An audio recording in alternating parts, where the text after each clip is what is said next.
Hey! It's working. I figured it out. It is working. You're least technological person. I am, technology freaked me out. Now everybody gets to hear it.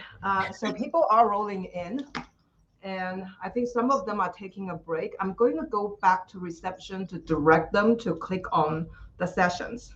Okay. Because right now we are 5 minutes till, and the sessions are open 15 minutes before. but because the main stage in theory does not end till 1, so it's still showing that live button. So that's maybe where people are. So I'm going to hop out and go direct traffic this way. Okay, but it looks like, and then can I just do a quick test of my screen before you go? Yep. Is that,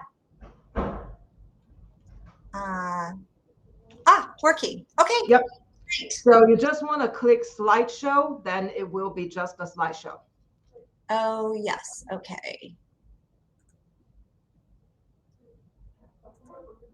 All right, I'm going to go do some traffic control. Got it, okay.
Hi, Julie. Hello.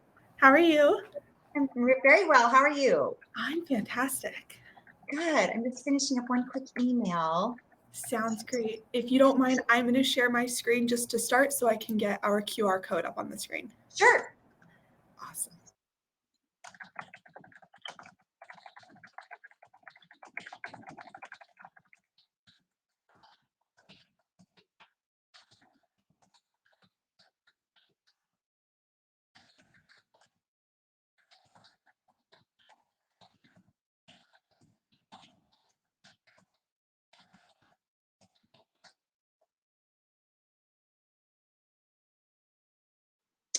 All right. Hey, can I ask you a quick question too? Do you have a minute before everything starts? Yeah, of course. What's up? Okay, so if I share my screen, I think you can see my slides. I think they're coming in. Okay, but Yes. then if I go to the slideshow presentation, I'm thinking that yeah, see, is it getting rid of, do you just see slides now? I just see your slides. Yeah, so it would be as if you're in the full view of the presentation. Yeah, okay. So it's not the best, but maybe I'm trying to think of how, and not being a PowerPoint power user, do you have any suggestions for me? So what are you trying to accomplish? Are you just wanting us to be able to see your presentation?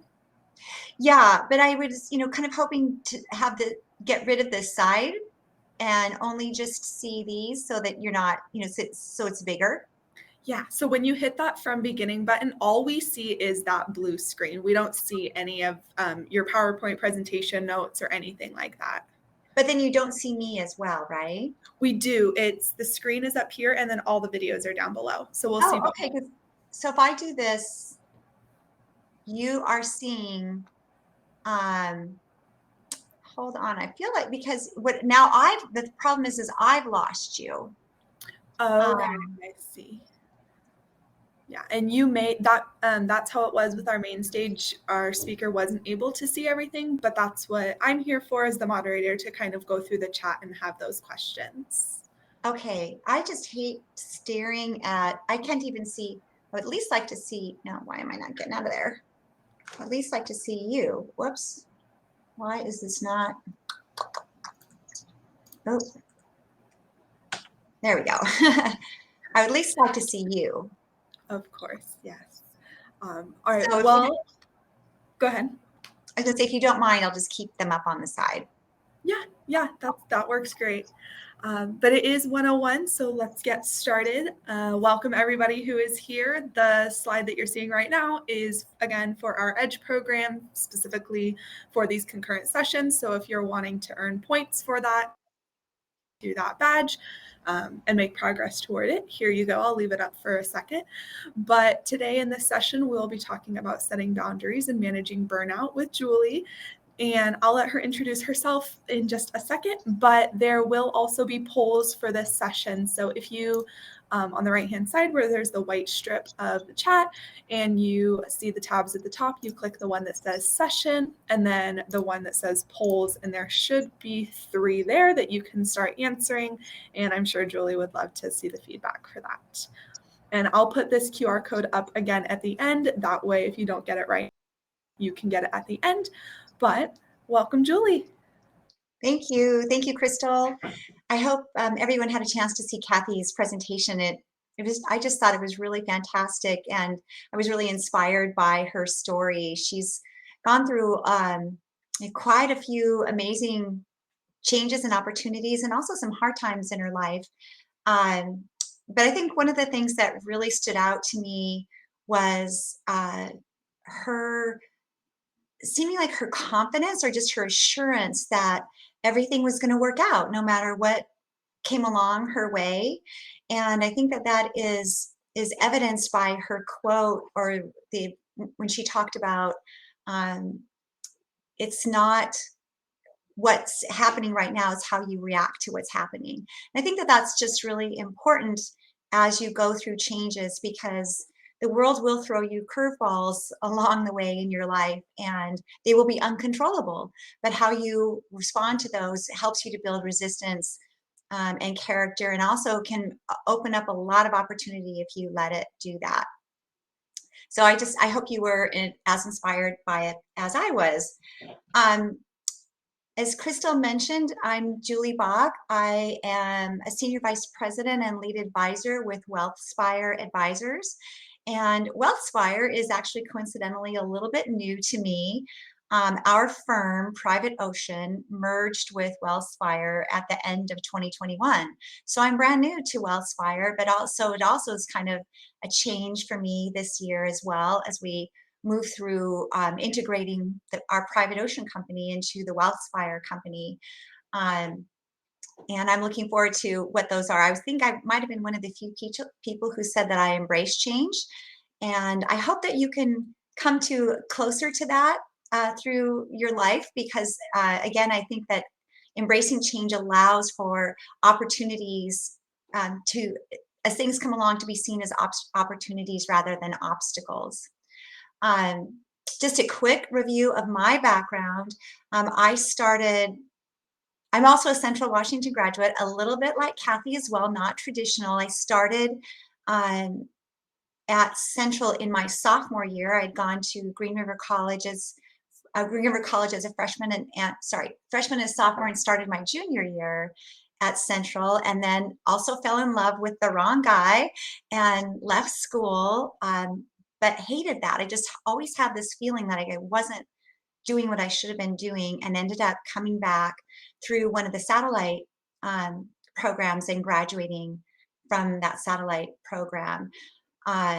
Went to work for a financial services company shortly after graduation with a little detour through retail, and didn't actually realize that I was so interested in financial services, but went through, um, spent 11 years at a financial services company, and then it was purchased by GE Capital.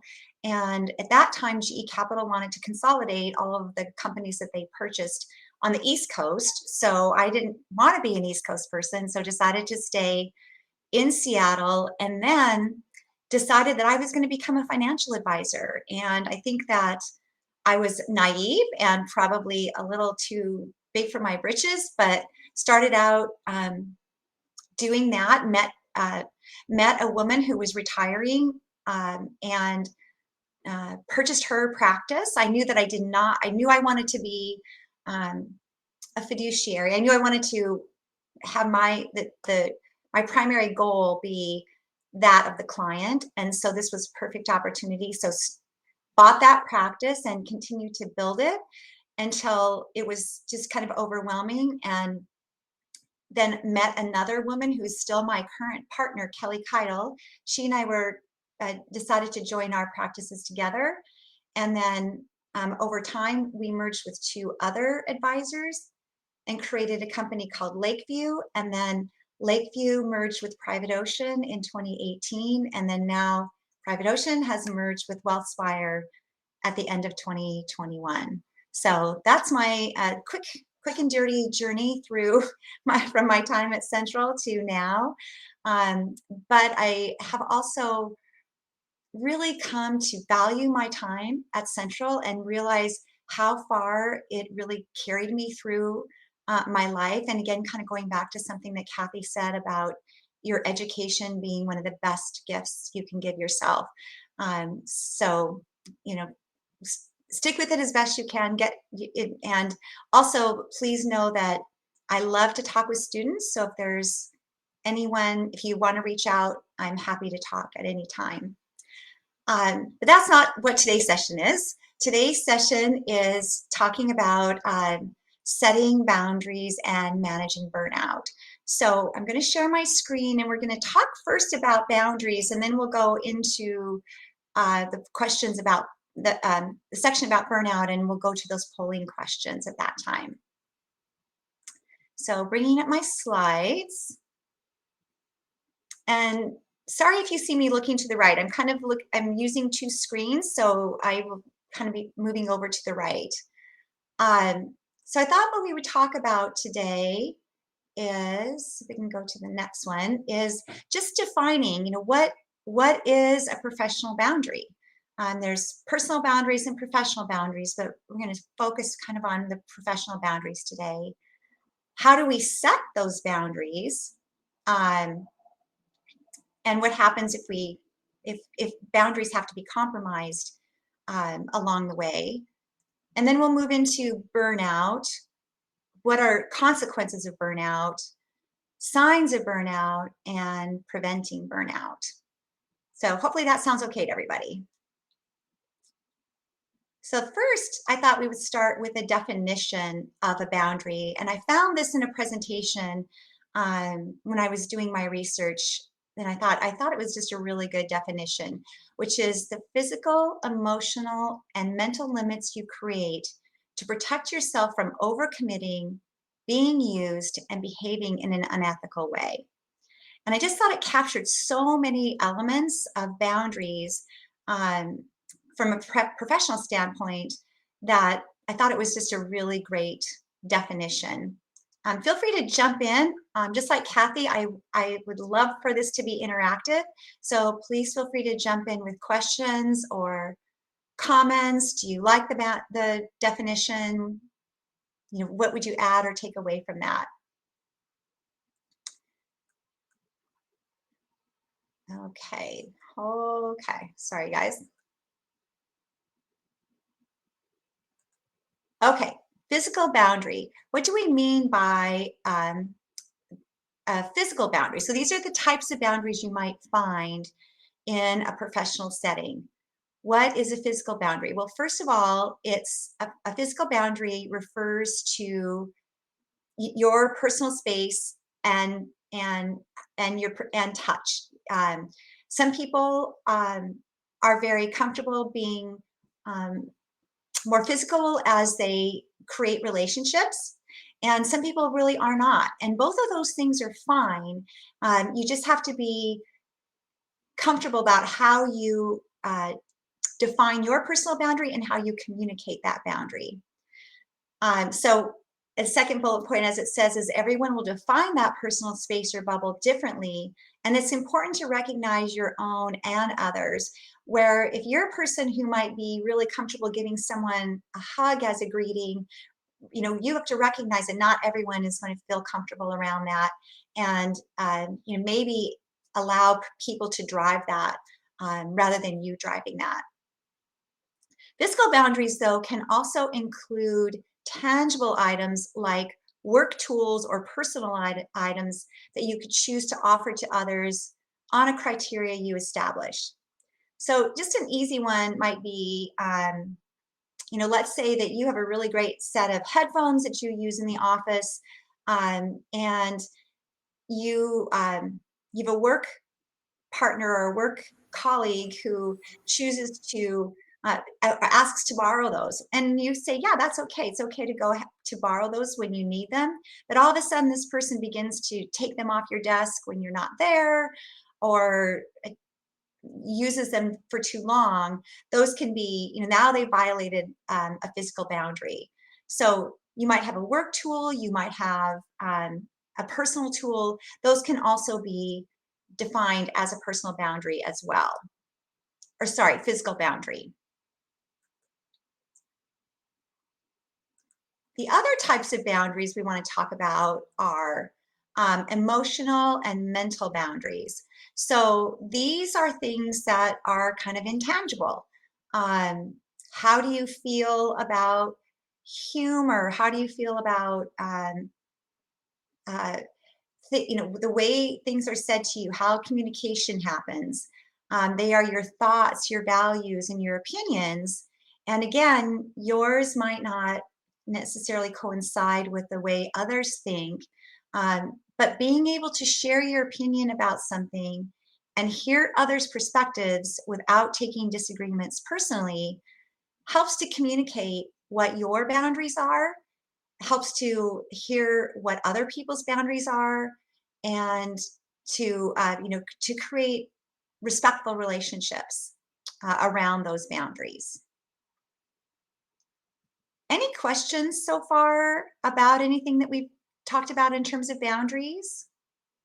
Like what they are? Hi, Julie. We do have a question in the chat. It says, how do I communicate my boundaries without offending the other person? That is the great question. That's the $64,000 question, right?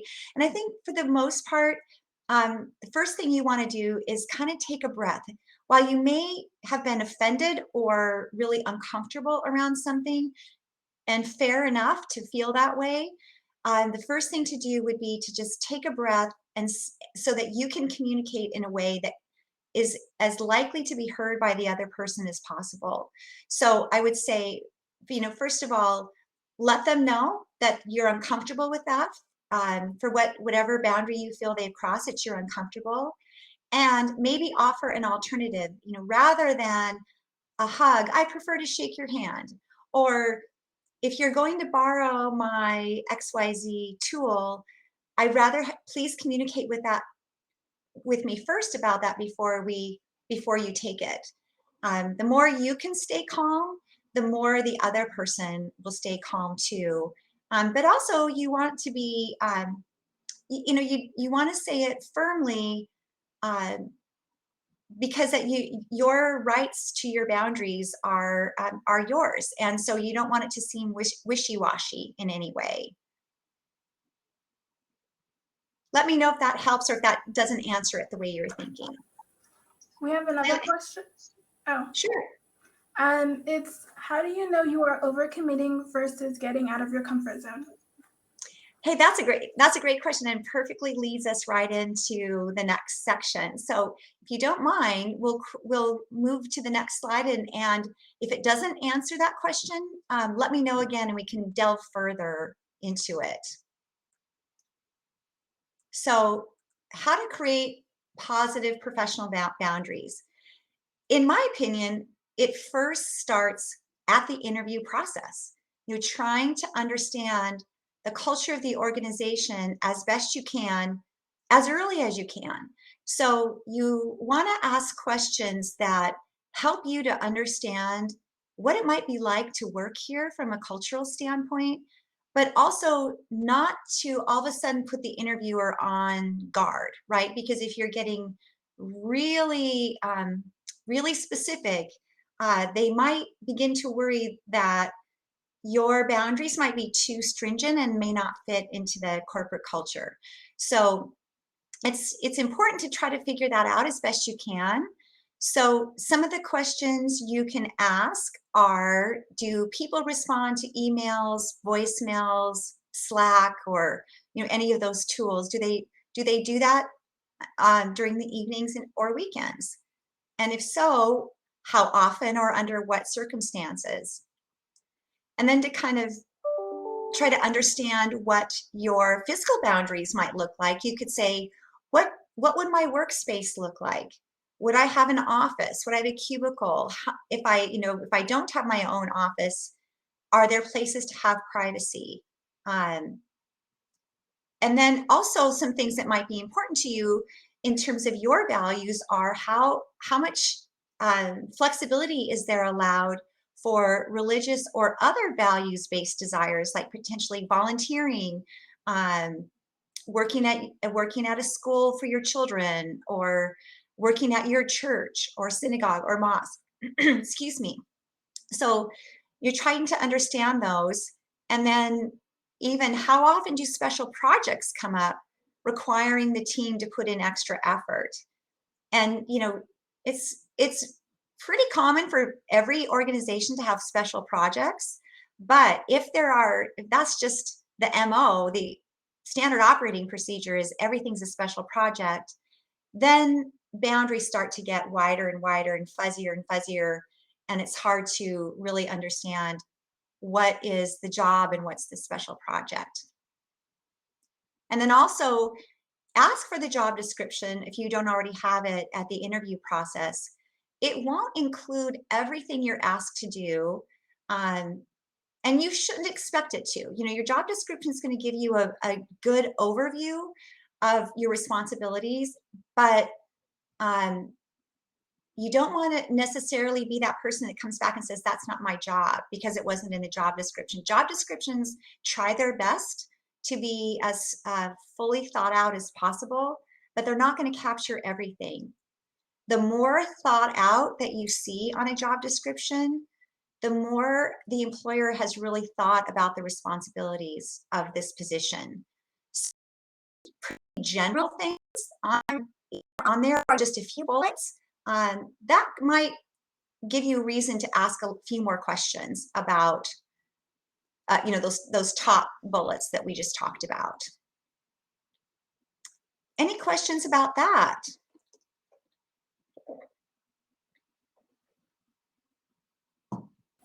We don't have any questions in the chat yet. Okay, sounds good. Okay, then moving along, once you're on the job, how do you create your boundaries? Well, in a lot of cases, we all have bosses to manage us, but sometimes we have to manage our boss as well. So work with your boss to create your priorities. This is the time to go beyond the job description and ask for more information about what is expected. Now, when you're first starting, this is, there's going to be a lot to know, right? So you'll maybe want to break this into two pieces so that you're not being flooded by a fire hose of things to do or things or expectations. So work with your boss to create the priorities. Bosses are busy, and you're likely not their only person, and so trying to work with them and create communication strategies to minimize understanding may fall to you to set up this schedule. So you could create a communication schedule to review priorities and progress as often as weekly. Weekly might be, what are the near-term things that we need to do this week, and what do you put priority on? Monthly might be those things as well, plus a status tracking. And then quarterly and annually, of course, are sort of more big picture. What do we want to look at for the quarter? Where do we want to be annually? And can be more big picture, with kind of weekly and monthly communications set up to track progress. So the more that you communicate with your supervisor, your direct report person, the more likely you are to for both of you to understand what the priorities are. And in any organization, priorities can shift over time. They can change. They can even be as frustrating as you've put in some really big blood, sweat, and tears into a project, and then watch it be taken away or decide that it wasn't important anymore. So the more that you can understand what the priorities are on an ongoing basis, then that really helps to set boundaries as well too. And then look at the organizational structure. It may be more than your boss who can assign responsibilities to you. So understand who that is. Of course, it's likely your direct report person, but is there anyone else who can assign you responsibilities?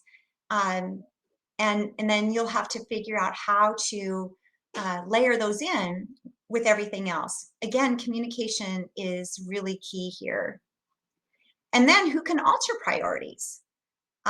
You want to know who has the ability to do that. So if you're asked to change or modify something or bring in a new priority, you'll understand whether or not this is something that you should be spending your time on or not. So that kind of helps so that the one thing about setting boundaries or having boundaries violated is oftentimes it is a problem of communication, in that the priorities weren't discussed well, they weren't written down, they weren't communicated. And so when these priorities shift, it looks like someone's maybe is adding more work to you or is discounting the work you're already doing. And that's when boundaries seem to get fuzzy. So the more we can communicate about those with our direct reports and anyone else where it matters on the team, the more you can stay focused on those, and likely then you're not being overtaxed. And then try to use your own tools to give yourself some really focused time to, one, give the attention to the work as it needs to be done, or to have just uninterrupted focus time. So you could use a boundary tool like headphones to kind of indicate your do not disturb preference. In some organizations, in on people's offices or people's cubicles is just a normal thing to do, but it can also really set off your schedule. It can interrupt your creative thinking. So you can use tools like that to create do not disturb time, or even removing yourself from that environment could also be helpful. So if there's a conference room or another private space that you can go to work to, so you can focus on what you've been given as priorities rather than being interrupted, that's really helpful as well. All right. We have one question. Great. It's, what if you preferred a way to communicate to review priorities and progress, calls or Teams? I'm sorry, Layla, will you say that one more time? What if you preferred a way to communicate to review priorities and progress, call or Teams? Oh, what are the preferred method? Is that what the question is? I think so, yeah. All of those things work, right? They're all really, really great tools. I think that when you're really starting to set the priorities from the beginning, it's best to have an in-person meeting with your boss so that you're hearing each other, you're seeing body language, you can quickly clarify something that may not be as perfectly clear as it should be. So once those priorities are, once you kind of do that, then those other tools I think can act as secondary helps. So if you have a clarification question, Slack would be good with that. If you have, you want to, you might even be able to do a weekly review through email. You could say, here, I'm working on this project. Here's what I accomplished this week. Here's what I'm planning for next week. Is there anything you want to modify or change in that? That's a really good time saver, because if your boss can read through that and go, yes, yep, no, no, no, no, and quickly be done, rather than scheduling something on a calendar, taking the time to meet, those things take a little more time. So I would say that the more important the priority, or the more important the discussion is, try to focus more on as in-person as you can be. So physically in person, or Teams where you can see each other's faces, or Zoom, whatever you use. And then for those check-in types of things, try to be as efficient as you can. Can you use Slack for a quick question? Can you use an email to summarize something, and send it off? Thank you. One more question. It says, some of us have struggled with mental health challenges and have found boundaries necessary. How do you start a conversation with your boss and coworkers to, 1, make them aware and respect your boundaries, and 2, help them understand why these boundaries can work for the team? That's a great question. I have some thoughts about that. But if in the chat, if anyone, I would love to hear from people who have faced this before. What have you done that works really well for you? And while people are thinking about that, I think what I would say is, again, communication it can really solve a lot of issues. These are hard discussions to have. So it may be that you have to create some trust for yourself between your boss, right in the beginning, to give yourself some time working there to create some trust, so that you have trust in your boss and your boss has trust in you that you're going to do the work. And then again, if you feel comfortable, scheduling something in person to be to discuss those concerns that you have, to the degree that you feel comfortable. This is your private health information, and so I'm not encouraging you to just share it unconditionally. But if you can have communication about it, if you can also calendar that time that you need for doctor's appointments or quiet time, or the support that you need, if you can calendar that, and that helps to keep the privacy you want, that's another thing I would recommend as well. And Layla, are you seeing any suggestions from people where it's worked, for what they've done has worked? No, we don't have anything in the chat yet. Okay, guys, feel free to jump in on that. And also, stay in touch with your human resources department as well. They will, it's their job to maintain your privacy. And they might have some really great suggestions on how fitting in what you need for support about that works with that organization.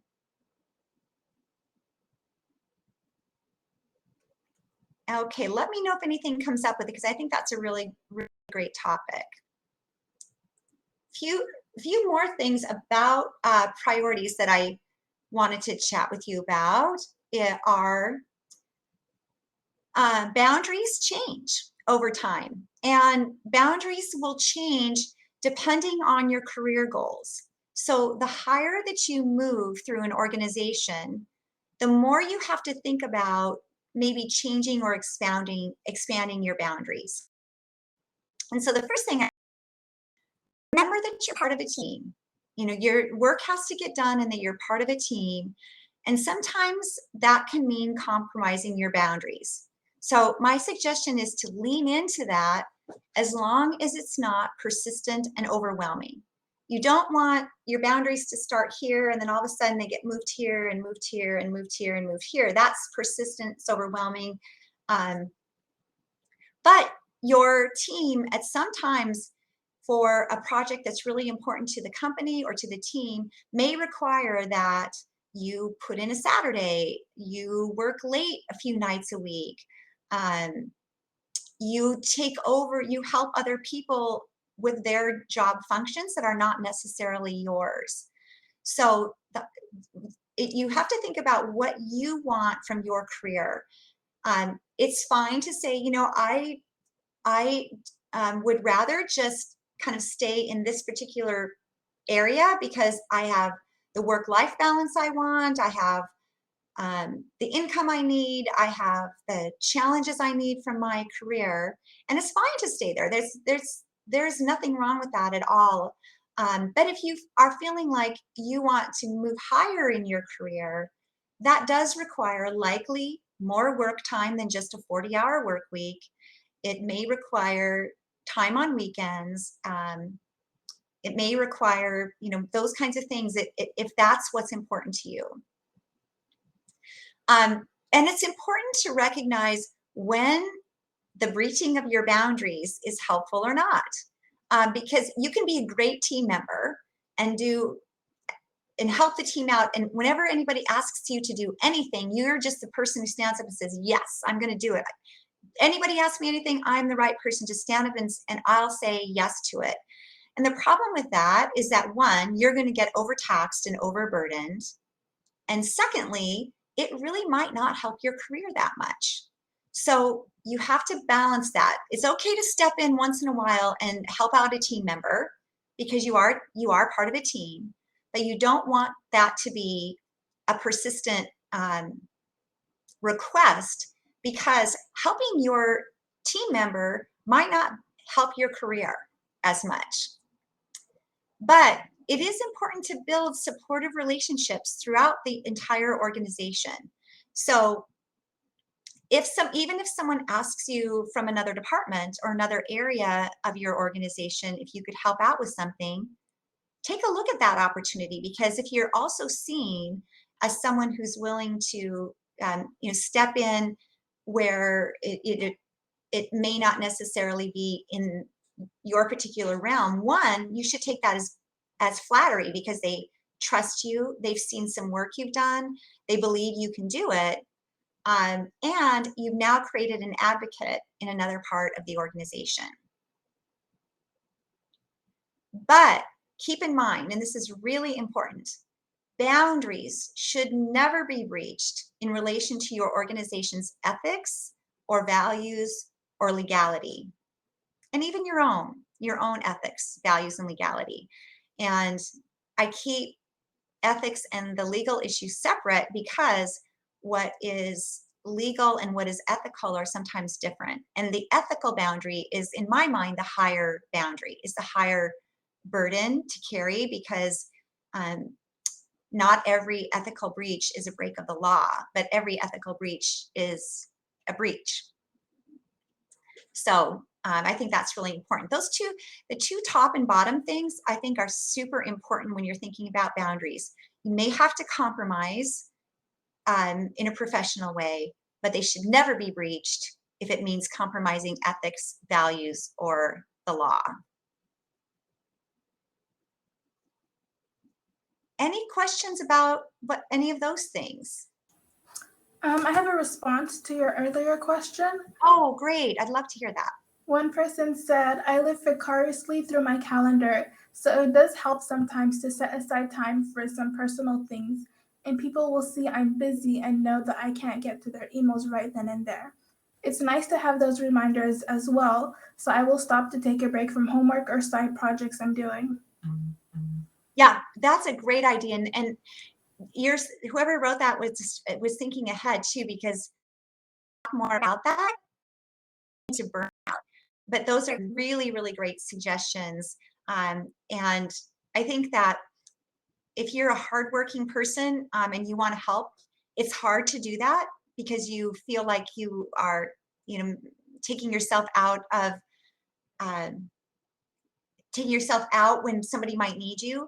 But really, they need you to be your best. So if those are the things you can do to really help create those boundaries and be the best you can be. So Layla, as we go into talking about burnout, can you bring up the polls?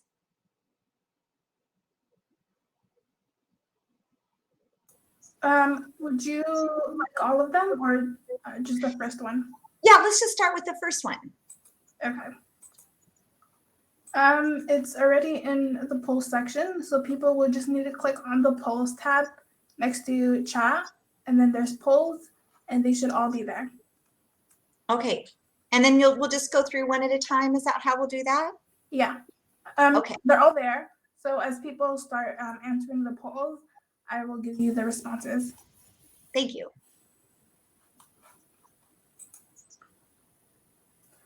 And then I also have another response to that question. Good. One person said, one way I find it easier to communicate mental health boundaries is to give myself permission to focus on me and make your safety and comfort a priority. If I don't make myself a priority, myself and the company will suffer. Yeah, that's a great one too, right? And I think there's probably mostly women here, and if not, I apologize. But as a generalization, women tend to do that, right? Tend to overextend and try to help everyone else out at the expense of yourself. And that, as that person has mentioned, is really ends up being detrimental to first you and then your organization. So I love that idea of making self-care and making yourself a priority. When you make yourself a priority, you can be the best for other people. I have responses to those polls. So the first one, can you see burnout coming? We have yes for 53.8%, no for 7.7%, and not sure for 38.5%. And then should I go to the next one or should I wait? Remind me what the next one says. Have you experienced a burnout? Sure, let's do that one too. Okay. Yes is 85.7%, no is 0, not sure is 14.3%. Okay, this is really interesting. First of all, to the first question, can you see burnout coming? I'm so happy to see so many people, first of all, saying yes, and not sure means you have some inclination that something's probably not right on that. So that's really great self-awareness on that. And even those people who say no is also really great self-awareness, because you're saying to yourself, I probably should be recognizing this and I'm not. So I love that. And then have you, sorry, remind me the second one again, Layla. Have you experienced a burnout? Have you experienced a burnout? And again, it doesn't surprise me to see about 86% of you say yes. I would guess, again, most of you are students. You're going through schoolwork, as potentially jobs, maybe family, home issues all at the same time. So you're at a period of your life where it's a really busy time, and can be really stressful because deadlines are fast and furious right now. And even the not sures, that's again really good self-awareness. So let's talk a little bit more about burnout. And this is a definition actually from the World Health Organization. So you can't get. I'm sorry to interrupt. There's one more question about burnout. Okay. In your poll. It's, did remote work or study make burnout happen more easily? I have yes for 23%, no for 38.5%, and not sure for 38.5%. Okay, before we go into this, and people can put this into the chat too, I would be curious to hear from those of you, from all of you, yes or no, what about remote work makes you feel like burnout happens easier or faster? And secondly, from those who said no, why doesn't it? Is there something about it that you find easier? Um, more, maybe you're a little bit more able to manage your time. But though I'd love to hear from both sides on that, about what it is about remote work or study that you feel is more stressful. And for those who say no, what is it about it that you feel less stressed about?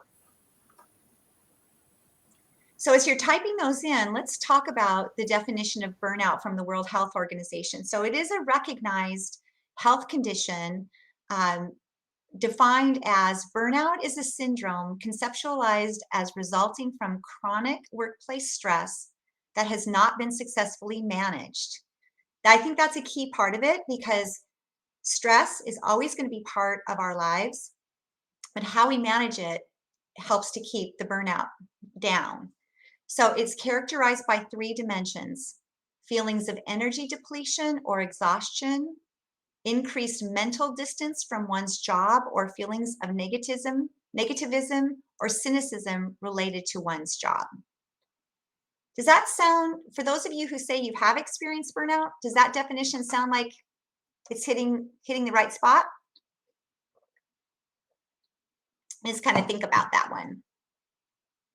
And again, plop anything into the chat you'd like. Consequences of burnout. So those of you who said you have experienced burnout, maybe you've noticed some of these things happening to you. You might have loss of sleep. You might develop unhealthy eating habits. You get colds more often. You're just feeling run down. You feel sick. You're developing increased illness. You notice that your work is suffering in many ways. You're less productive. Your performance isn't as good.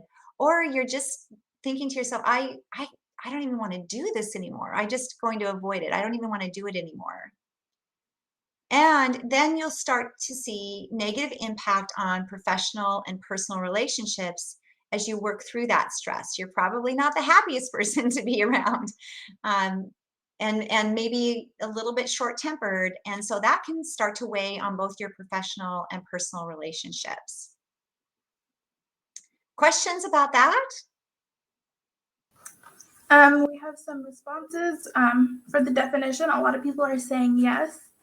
And to your question from before about how managing burnout during remote work, one person said, I feel like I can manage my priorities better while working at home because there are less interruptions or distractions.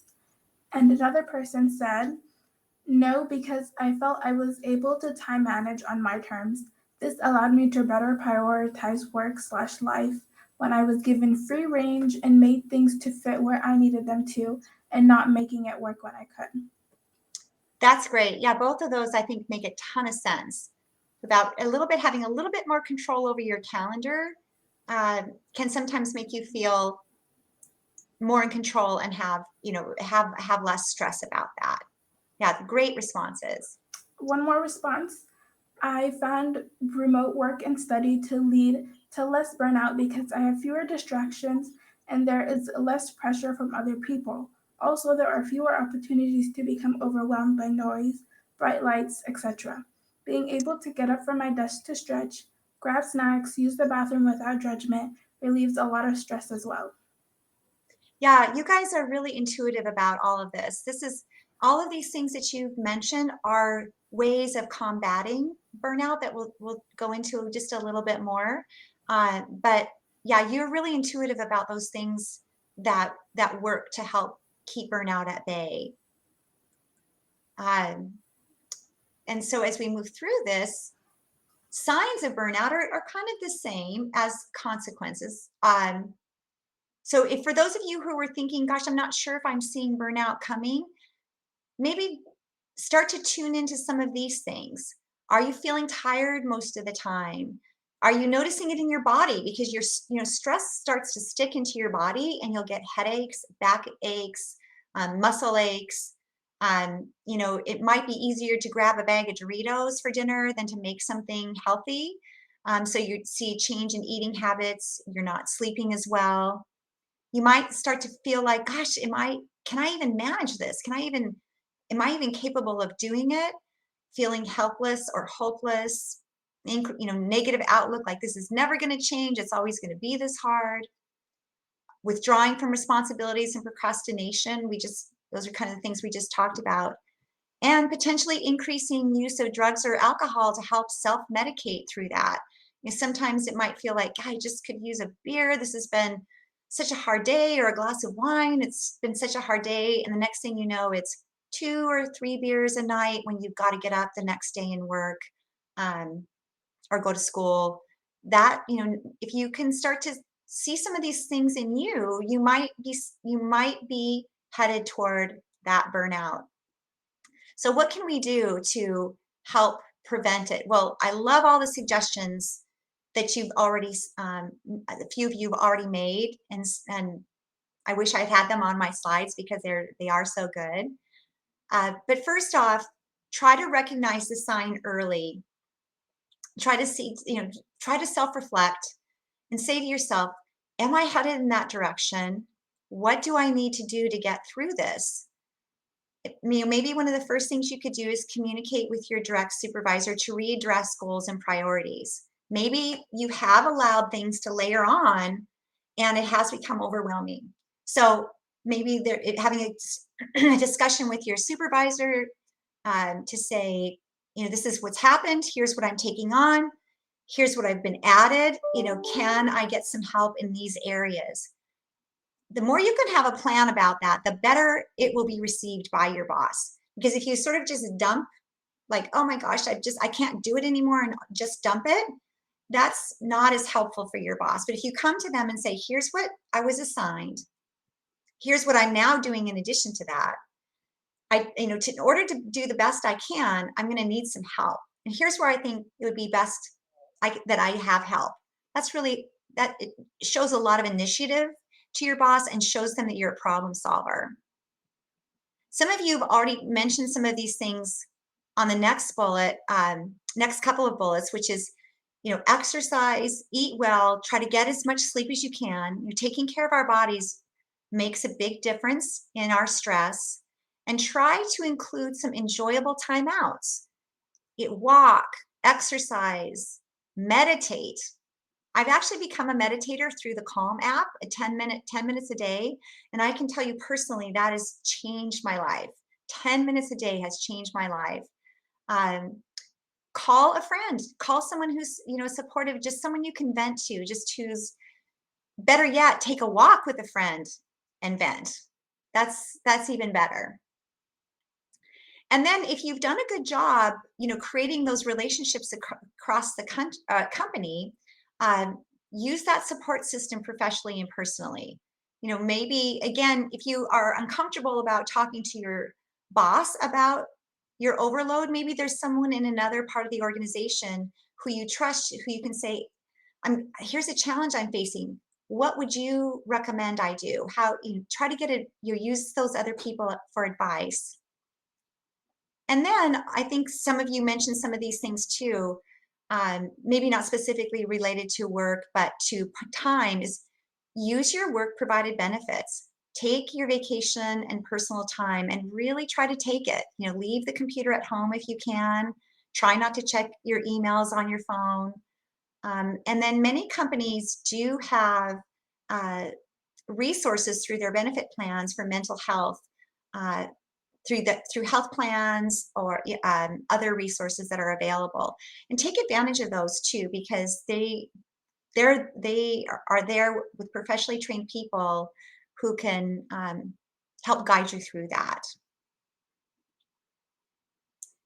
Any other questions? We are really running over on time here, and I don't want to take away from your break. Is there anything else anyone would like to bring up or add to our discussion so far? I have a comment. My best friend and I live 2 hours away from each other, and I rarely get to see each other. So when one of us feels stressed or frustrated, we FaceTime and talk for 3+ hours to feel better. You know, thank gosh for technology, right? You know, through the pandemic, through, you know, all of these things, it's one thing to hear someone's voice, but adding their face into it makes a huge difference. And while I'm sure you'd love to be closer to your best friend, it's a nice substitute to have compared to, let's say, our parents, my parents, or my grandparents, you know, didn't have these technology tools to connect with people that might be far away. So good for you for using them. Good for you for maintaining that relationship. Sounds like that's somebody who's going to be in your life forever. And one more, sorry. Oh, go ahead, Layla. One more response from the remote work question. Okay. One person said, I lose focus at home when doing homework because there are too many distractions like social media and TV. Yeah, and that's also very valid too. I think, you know, what we have realized through the pandemic, I think, is we've started to really dial in on our preferred learning and work methods. And some people really thrive around being, you know, physically around other people, and to get the energy from that and to dialogue and bounce ideas off of. So if you're that person, then not having that contact with people can be really stressful for you. So again, you know, trying to use maybe technology tools is not the same. But if there is a way to get back together, where you can structure some time around being in a study group or being in a classroom, is really helpful. But yeah, I think it's really, the pandemic's been interesting because it has really highlighted how people learn and work the best. Crystal, I think we're probably running up on time, right? Is there any other questions or anything else that anyone would like to offer in the discussion? We can totally let the chat go for a few more minutes, but I am going to share my screen again to put that QR code up for the EDGE program. If you don't mind sharing yours. Oh, stop sharing. I'm sorry. Oh, no, you're good. I'm just sitting here waiting. That's okay. I think if it wants to work. Are you guys able to see the QR code? There we go. Okay, so yeah, if you're participating in our EDGE program, this will get you points towards our Find Your Voice badge, which is something you can share with professionals and everything. But we'll totally leave the chat open for a few more minutes. The next set of an hour will also be sessions. So you'll just navigate back to the sessions tab and then choose the other two that will be going from 2 to 3. But thank you so much, Julia. I know that this is very valuable for all of us, especially young professionals trying to go into the workforce and learning how to navigate through all of these. So we really appreciate your time. Well, thank you. And as Kathy said, I'm just super humbled and thrilled to be here and would love to come and see all of you in person one day. Let's get back there. Let's try to get back in person as soon as possible. Right. Well, thank you again. Thank you. And Layla, is there anything else that you think is important to add in or ask? I think that's all. All right. Well, everyone have a great day and enjoy the rest of the sessions, and great job on the conference for those of you who put it together. It's really good. Thank you. Thank you. Have a great rest of your day. Thanks. Bye-bye.